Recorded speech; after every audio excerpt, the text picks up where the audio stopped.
Hello, and welcome to the Technofroog podcast. I'm Don, and this being the first podcast, you may be asking yourself, what is a technofrug or technofrugality? And you might be able to guess a little bit from the made-up word that we created to express that. But first, let me say what it's not. Technofrugality is not about being an extreme cheapskate. If you've seen the reality show of that name, these people are dumpster diving and foregoing the use of toilet paper and finding ways to trick people into giving them things for free. That's not what we're talking about. Those folks can spend an awful lot of time dumpster diving when they could have spent very little time earning the money to just buy a meal. So they're not very smart with their time. Frugality is not that. And if I may be so bold as to borrow a little bit from Jeff Foxworthy, I think I can explain it a little bit this way. You may be a technofrug if you quit paying for classified ads a long time ago and you've used Craigslist ever since. Or you may be a technofrug if you cut the cord. You let the cable or satellite go and you use Netflix, Hulu, YouTube, those types of apps. You might be a technofrug if you've ever used Airbnb to reserve a room. If you've ever used Uber or Lyft to share a ride. Even in a small way, you might be a technofrug if you simply stopped using your Garmin and started using your Google Maps navigation on your smartphone. You're probably a technofrug if you now say Merry Christmas to everyone you know on Facebook instead of mailing Christmas cards. Now these are small examples. It's not exactly news that people use Craigslist, or that some people have cut the cord, or that people use Airbnb to stay in people's houses rather than motels. But these small changes in the way we do things can lead to, in aggregate, a much bigger change in life, the way we live our lives, the way we spend time, the way we earn money. Most people are moving to this sort of technofrugality naturally. It's just occurring. But they're not thinking about necessarily creative ways to really put a lot of it together. But they're certainly doing things like mailing or not mailing their Christmas cards and just saying hi on Facebook and those types of things. Those are just happening naturally.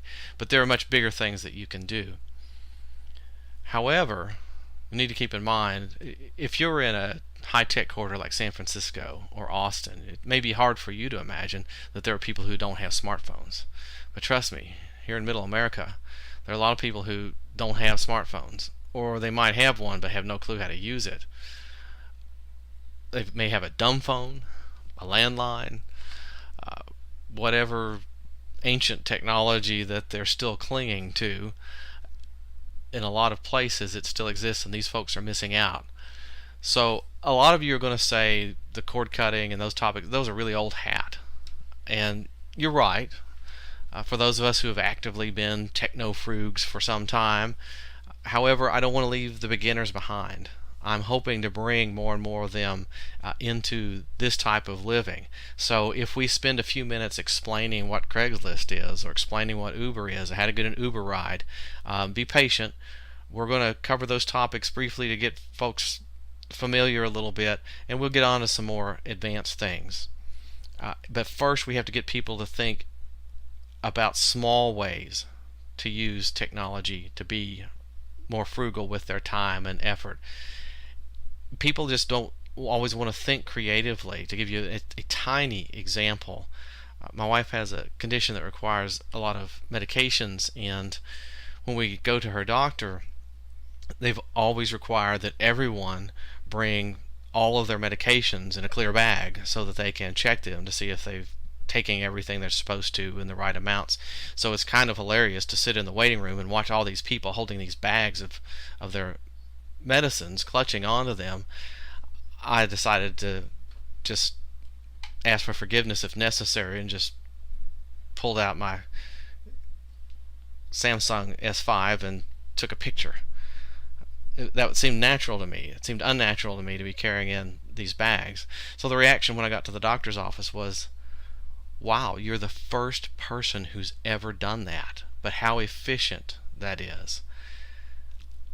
if we can't get people to think about those very, very small ways to get a little bit more efficient, a little bit more frugal with their time or with their money, it's going to be hard to get these bigger pictures. So we'll spend a little time on the small things, but let me give you an example of where we may go with some bigger things. And I've not tested this. I can't say for sure that you can do this, but it seems plausible to me. So try this on for size. You use Kickstarter to raise some money from your friends, anyone else you can promote it to lease a small fleet of cars, 2, 3, 4 cars, that you share on relay rides. So people pay you for sharing the car. They may need it for a few hours, may need it for a few days, but you're going to get some money for that. On days when no one wants to share a car, you use it as an Uber driver sharing rides instead. So you go around town giving people rides who need them, and you get money for that. Or you could even go so far as to put an ad on Craigslist in order to find someone to outsource the Uber driving to, and then you split the income with them.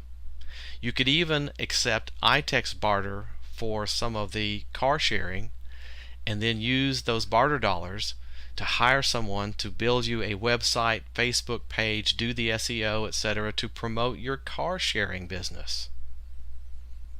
This is not preposterous. All of these things, maybe not in all of this together in one package, but all of these things happen. So that is what I'm talking about when I say there are entirely new ways of living. You might be able to earn a living doing something like that. When we get into these topics, terms like lifestyling come up. Income, location, independence, mobility, the ability to make money no matter where you are. Those types of things. A lot of those topics are made popular, of course, in the 4-hour work week, and there's a lot of inspiration from that. We sort of apply it more specifically to some of the sharing economy technologies that exist. But technofrugality is happening, and it can change so much for us if we let it, if we're willing to explore or experiment a little bit, see what works, what doesn't work. Now, frugality itself occurs any time that we find a way to be more efficient at either spending time to make money or spending the money itself. Since time equals money, they're interchangeable. A cheapskate only focuses on spending less, no matter how much time they waste doing it. Frugality looks at both sides of the picture, income and outgo. If you can improve from making $10 an hour to making $10 in 30 minutes, you're being frugal. Improving from spending $10 for a good or a service and getting the same thing for $5 is also frugal, of course, assuming it doesn't take you more than 30 minutes to gain that savings. If you spend 2 hours saving the $5, you should have just kept working. Technofrugality is when we do this, when we achieve this efficiency with new tools, some of them new, some of them old, like the sharing economy, traditional barter, creating black box businesses and assets. By this I mean something that requires very little daily personal involvement. It's not something where you're making money only for the hours you work, but where you're creating an asset that hopefully over time you can have to do less and less to make it run. If you're a 4-hour workweek fan, this would be called a muse business. Tools like internet marketing. This is a catch-all phrase for making money by monetizing a blog with AdSense ads, or finding a way to monetize a podcast, or setting up an e-commerce site. All of these things are internet marketing, and of course the beauty of internet marketing is it's very often possible to do it from anywhere at whatever hours you want to work. That's what makes it so attractive. Things like outsourcing. It's not just for the big companies. Again, a lot of people now are much more familiar with services like Odesk and Elance, which are merging in order to hire people, and it could be someone in India or it could be someone down the block. It doesn't matter, to handle tasks for you, because when it becomes more efficient to pay them whatever rate they need, because you can make more with that same amount of time on something else. And of course, we're always interested in the latest technologies, tools, apps, whatever's coming out there that just just knocks your socks off being cool. Walmart is coming out with something where you can scan your receipt at Walmart and it will check all of its competitors in the area to see if they have any lower prices on anything you just bought, and they immediately credit your credit card back. That's the kind of cool apps that we are talking about and looking for. That's the techno-frugal lifestyle. Now, I want to be upfront. We're not gurus. We don't claim to be experts. You'll be hearing some from my son Tom. This is about sharing a journey that we're on. It's ups and downs, and we don't want to be pretending that we're something that we're not. We're just on this journey. We've been on it for a little while. We've learned a few things, but we have so much more to learn. And as we go along, we're going to just share that with you and hope that we can give you some good values, good information for checking in on it. As we explore and try some of these experiments in techno-frugal living, we'll just share the results. If it goes poorly, we're going to let you know. If it goes well, we'll let you know. But we're not going to just brush it under the rug if things don't go well. We also need to keep in mind that there's not a fixed finish line here. The world and technology keep changing rapidly. Us technofrugs have to keep on top of that a little bit in order to adjust.